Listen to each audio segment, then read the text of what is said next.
Hey, it's Mark Ferguson with Investor More, and we're outside a house where you never want to see a truck like that at. This is a property that my sister actually owns, and she just had it flood, and she's had a ton of other issues with it as well recently, and it's very frustrating for her, but we're trying to help her out today. Even though today's the day the store opened, we've been here trying to help with this house a little bit and work on it, but it's a little frustrating for her, and it sucks, but hopefully everything will work out okay.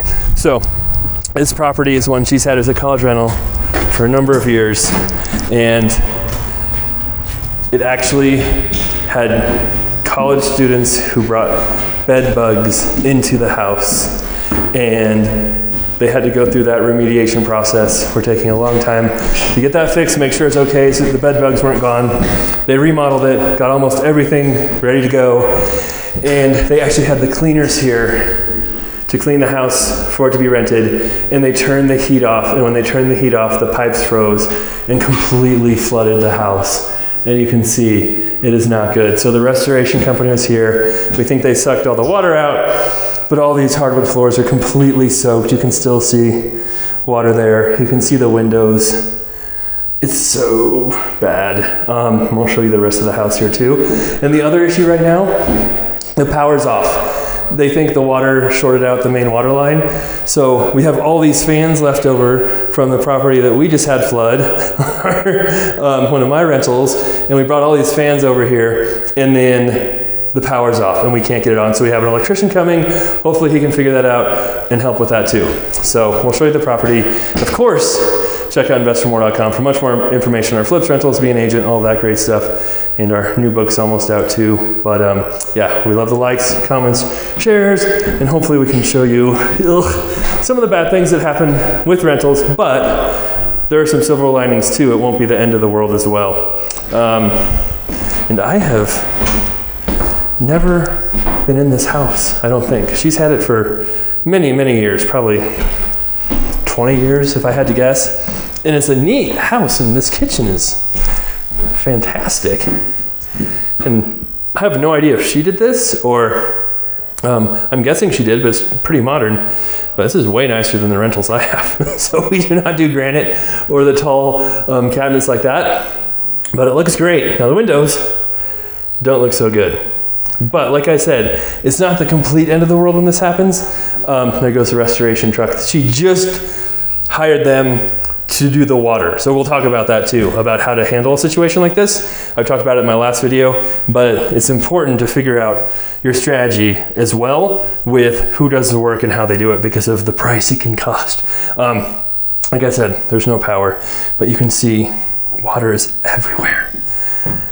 Here's the main power. We tried all that, made sure it wasn't just a breaker flipping. So I think it's the main line somehow shorted out, which is kind of crazy.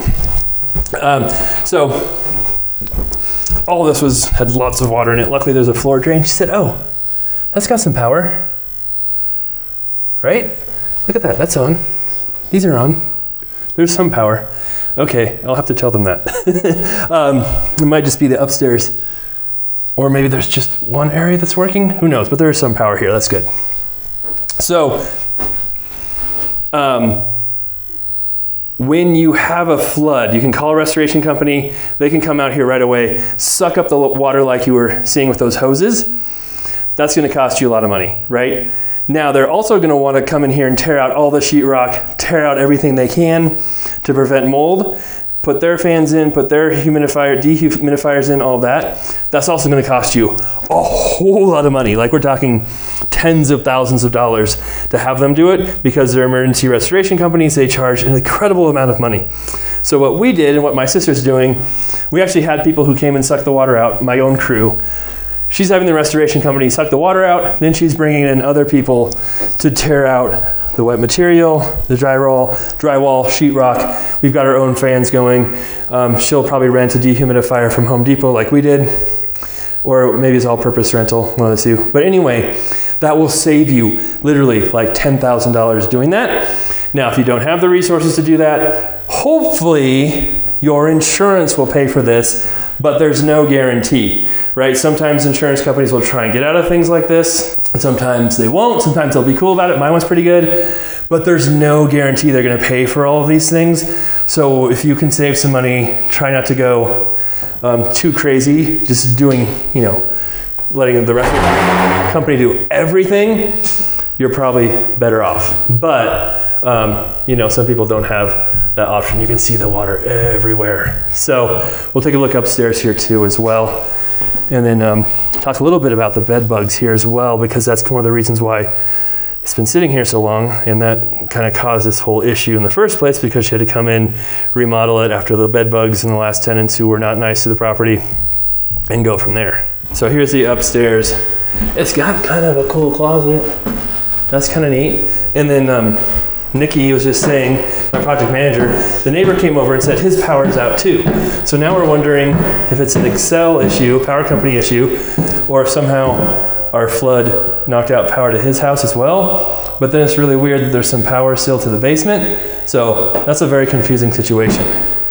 And ooh, I can just feel the humidity up here. We're in Colorado where it's very dry. So it's kind of like getting off the plane in Florida for us Coloradoans up here. And you can see, it almost smells like mold up here already. At least mildew, that's not good. So we think it froze up here. She said it was cleaned a couple days ago and nobody was over here for a while. And we had minus 15 degree weather. So it probably froze, had been, warmed up a little. When the weather got warmer, that thawed the pipes. Then they started leaking everywhere. My sister's husband came over this morning, found it, turned the furnace on, turned the water off, and then sometime after he left, the power went out, the furnace stopped working.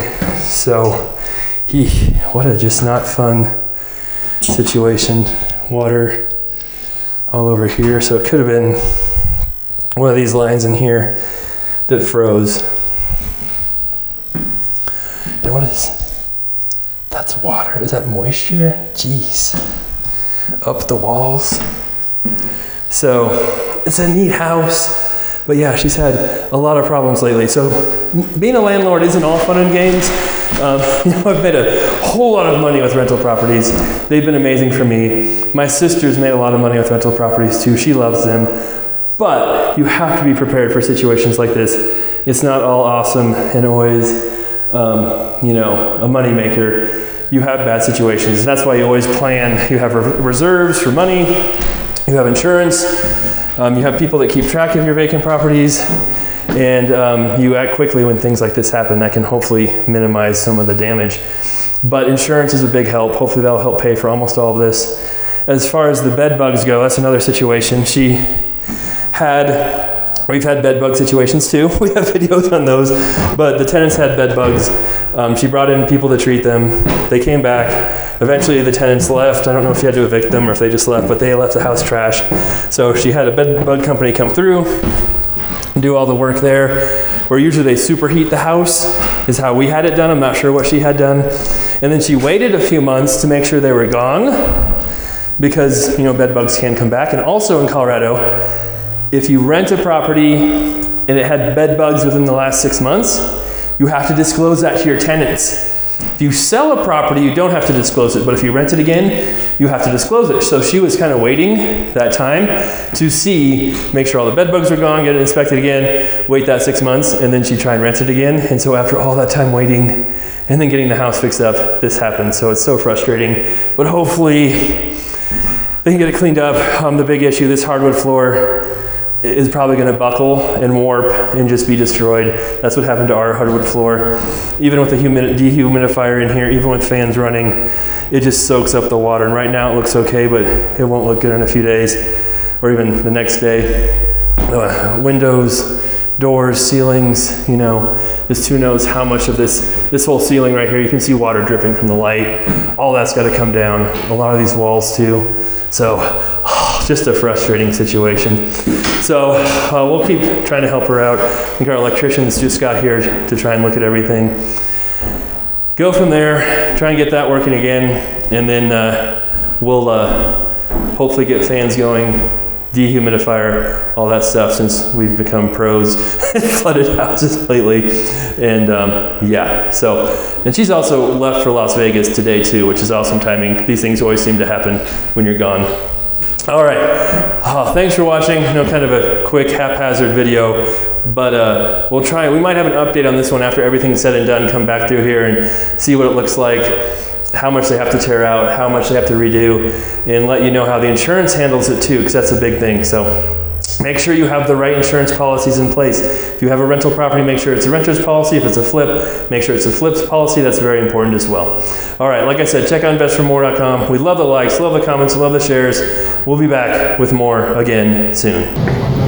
The power just came back on. So we didn't do anything. Our electricians got here and the power came on 10 seconds before they opened the door. So we don't know what's going on. And this light is way brighter than it was. It was super dim. So strange situation, but obviously still need to get the electric figured out and checked out.